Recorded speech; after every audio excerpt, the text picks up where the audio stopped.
जो इंसान आपकी कद्र नहीं करता, प्लीज उसको अपने जिंदगी का एक सेकंड भी मत दीजिए।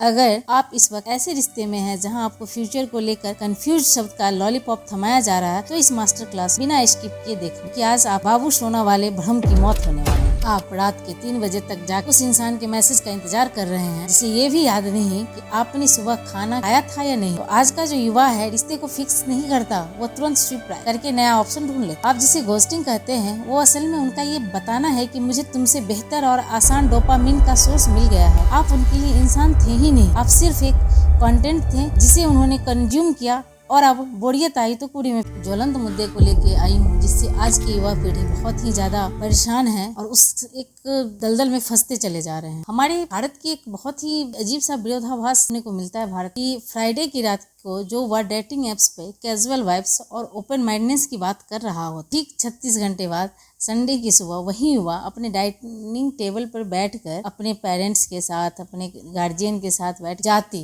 गोत्र और कुंडली के 36 गुण मिला रहा हो। हम एक ऐसी जनरेशन है जो जीना तो न्यूयॉर्क के स्टाइल में चाहते हैं लेकिन मरना अपने खानदान की इज्जत के नाम पर चाहते हैं। अगर आप इस वक्त ऐसे रिश्ते में हैं जहां आपको फ्यूचर को लेकर कंफ्यूज शब्द का लॉलीपॉप थमाया जा रहा है, तो इस मास्टर क्लास बिना स्किप किए देखें कि आज आप बाबू सोना वाले भ्रम की मौत होने वाली है। आप रात के 3 बजे तक जाकर उस इंसान के मैसेज का इंतजार कर रहे हैं जिसे ये भी याद नहीं कि आपने सुबह खाना खाया था या नहीं। आप स्पॉटिफाई पे डिफरेंट जो भी एप्स हैं उस पे सैड सॉन्ग सुने जा रहे हैं, खुद को हर्ट ब्रोकन महसूस करवा रहे हैं। आपको लगता है कि आपका प्यार सच्चा या अधूरा रह गया, ऐसा फील कर रहे हैं। करवा सच ये है आपका कोई दिल नहीं टूटा है। आप इस बात को बर्दाश्त नहीं कर पा रहे हैं जिस इंसान को आपने अपनी दुनिया बना लिया होल वर्ल्ड के लिए सिर्फ और सिर्फ एक टाइम पास। आज का प्यार कोई रूहानी कनेक्शन नहीं है, यह एक बाजार है और इस बाजार में आपकी वैल्यू जीरो है। आपकी वैल्यू क्या है? जीरो है। सबसे पहले समझते हैं कि आज के रिश्ते इतने खोखले क्यों हैं। साइकोलॉजी में एक टर्म है द पैराडॉक्स ऑफ चॉइस, विकल्पों का जाल है। आज के बहुत पहले जब जाइएगा 20-25 साल पहले, तो लोगों के पास ऑप्शन लिमिटेड थे, इसीलिए वो रिश्ते में पेशेंस रखते थे। लेकिन आज डेटिंग एप्स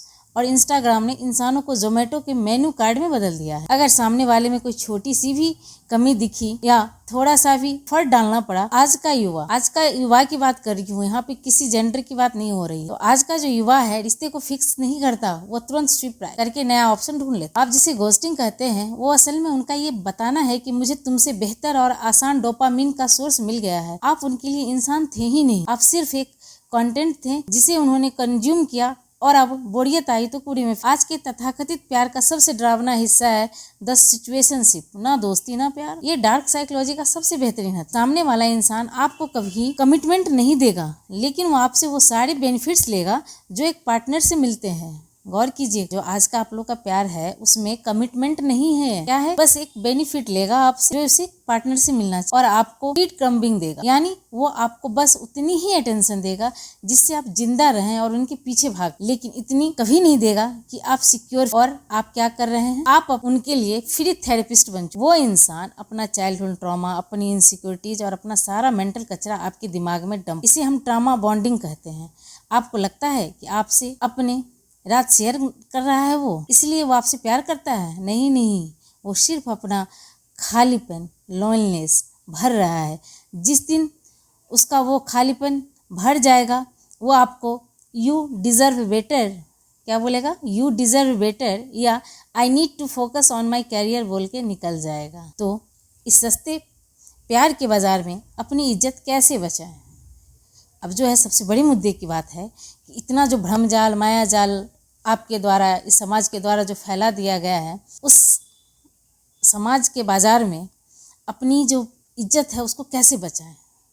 इसके लिए मैं 3 रूल बताऊंगी, ध्यान से सुनिएगा। Rule number 1, kill the need for validation. क्या? Rule number 1 is kill the need for validation. जिस दिन आपको इस बात से फर्क पड़ना बंद हो जाएगा कि कौन आपको पसंद करता है और कौन नहीं, उस दिन आप इस मैट्रिक्स से आज़ाद हो जाएंगे। अकेले बैठने की हिम्मत रखिए बजाय किसी टॉक्सिक इंसान के जूतों में गिरने के। समझे आप? बिना किसी पे डिपेंड रहे हिम्मत रखिए कि आप अकेले बैठ सकते हैं। किसी इंसान के जूते में मत गिरिए। Rule number 2, match their energy, यानी द मिरर इफेक्ट। अगर कोई आपके मैसेज का रिप्लाई 4 घंटे में कर रहा है तो आप 4 सेकंड में रिप्लाई करना बंद कीजिए। आपकी आपकी जो अवेलेबिलिटी है, आपका जो तुरंत में हाजिर हो जाना जो है, आपकी सबसे बड़ी कमज़ोरी है। जो इंसान आपके समय की कदर नहीं करता उसे अपनी ज़िंदगी का 1 सेकंड भी मत दीजिए, और आज से ही मत दीजिए। 1 सेकंड भी देना बंद कीजिए। Rule number 3, build your on value. Rule number 3 is build your on value. प्यार में कोई अनकंडीशनल नहीं होता। जब तक आप अपने कैरियर, अपनी मेंटल हेल्थ और अपनी पर्सनालिटी पर काम नहीं करेंगे, लोग आपको एक कमज़ोर ऑप्शन ही मानेंगे। खुद को इतना एक्सपेंसिव बना लीजिए कि सस्ते लोग आपके पास आने से ही डरें। ये जो फिल्मों के रोमांटिक गाने हैं ना, जिन्हें आप सुनते रहते हैं, आपको बहुत ही आहा कितना बढ़िया गाना है, एक दूसरे को भेजते रहते हैं, अपनी फीलिंग शेयर करते हैं ना, यही ना सबसे बड़ी कमज़ोरी है आपकी। ये कमज़ोर बना दिया है आपको। और आप क्या कहते हैं, प्यार के लिए भीख मांगते हैं, जिसे गिड़गिड़ाना कहते हैं। आप गिड़गिड़ाते रहते हैं। अतः आज के बाद किसी ऐसे इंसान के लिए एक आंसू मत बहाना जिसके लिए तुम हो या ना हो कोई फ़र्क नहीं पड़ता। आपका होना या ना होना उनके लिए कोई मायने नहीं रखता। अपनी सेल्फ रिस्पेक्ट को अपनी सांसों से भी ऊपर रखो। अभी से अपनी सेल्फ रिस्पेक्ट को अपनी सांसों से भी ऊपर रखो। अगर आप आज इस कड़वे सच को हजम कर चुके हैं, एक समाज के बाजार को, एक लव अफेयर के जाल को समझ चुके हैं, और एक कमज़ोर आशिक से एक अनस्टॉपेबल इंसान बनने के लिए तैयार हैं, तो नीचे सब्सक्राइब बटन को दबाइए और अपनी ट्रुथ पिल ले लीजिए। कठपुतली बनना बंद कीजिए। जागने का वक्त आ गया है। The awakening has begun. Bye bye.